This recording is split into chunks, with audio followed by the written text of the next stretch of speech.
जय गुरुदेव। कहानी संतों की जुबानी।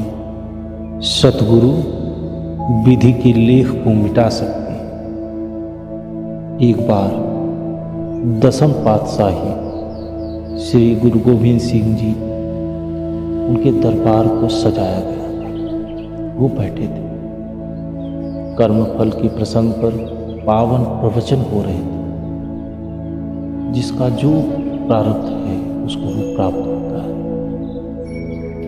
कम या अधिक किसी को प्राप्त नहीं होता, क्योंकि अपने किए हुए कर्मों का फल जीव को भुगतना ही पड़ता है। वचनों के पश्चात मौजूद थी कि जिस किसी को जो वस्तु की आवश्यकता हो वह निसंकोच होकर मांग सकता है। उसे आज पूरा करेंगे। ये उनकी मौज हुई।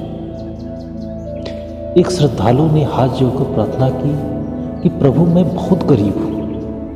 मेरी तमन्ना है कि मेरे पास बहुत धन हो, जिससे मेरा गुजारा भी चल सके और साधु संतों की सेवा भी कर सके। उसकी भावनाओं को देखकर श्री गुरु गोविंद सिंह जी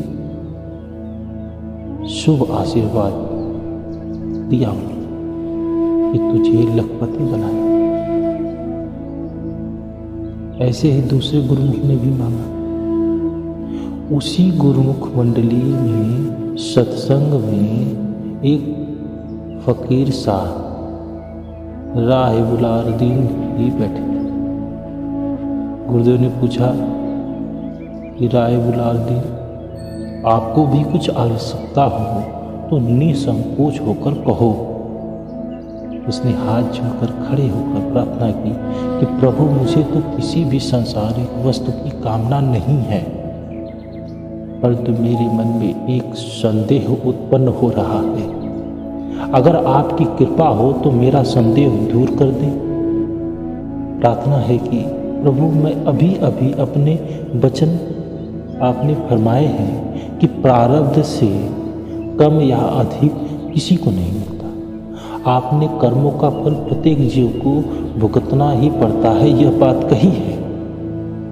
तो मेरे मन में संदेह हो कि अभी जिनको आपने लखपति होने का आशीर्वाद दिया है, जब इनकी तकदीर में नहीं है तो आप कहाँ से देंगे? गुरु गोविंद सिंह जी ने सेवक द्वारा एक पूरा कागज और मुहर वाली स्याही मंगवाई और राय बुलारुद्दीन से फरमाया कि बताओ, इस अंगूठी के अक्षर उल्टे हैं कि सीधे? उसने उत्तर दिया कि उल्टे। सच्चे पातशाह फिर स्याही में डुबोकर कोरे कागज पर मोहर छाप दी। अब पूछा, बताओ, अक्षर उल्टे हैं कि सीधे?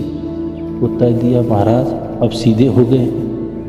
वचन हुए कि तुम्हारे प्रश्न का उत्तर दे दिया गया है। उसने विनय की कि भगवान, मेरी समझ में कुछ नहीं है। गुरु गोविंद सिंह जी ने फरमाया कि जिस प्रकार छाप के अक्षर उल्टे थे, लेकिन स्याही लगने से छापने पर वो सीधे हो गए, इसी तरह जिस जीव के भाव उल्टे होते हैं उनके भाग्य खोटे होते हैं।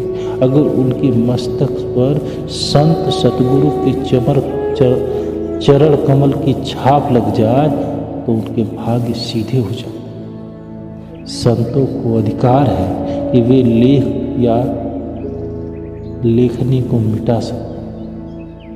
किसी की किस्मत में जो कुछ लिखा हो वो जो चाहे उसे दे सकते। इसलिए जो सौभाग्यशाली जीव सतगुरु की शरण चरण में आ जाते हैं, निसंदेह ही सुखपूर्वक जीवन व्यतीत करते हैं और कर्म बंधन से छुटकर आवागमन के चक्कर से आजाद होकर मालिक के सच्चे धाम को प्राप्त करते हैं।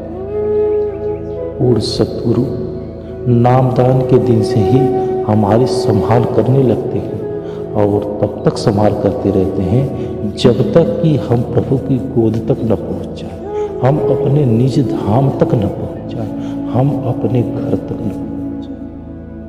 जय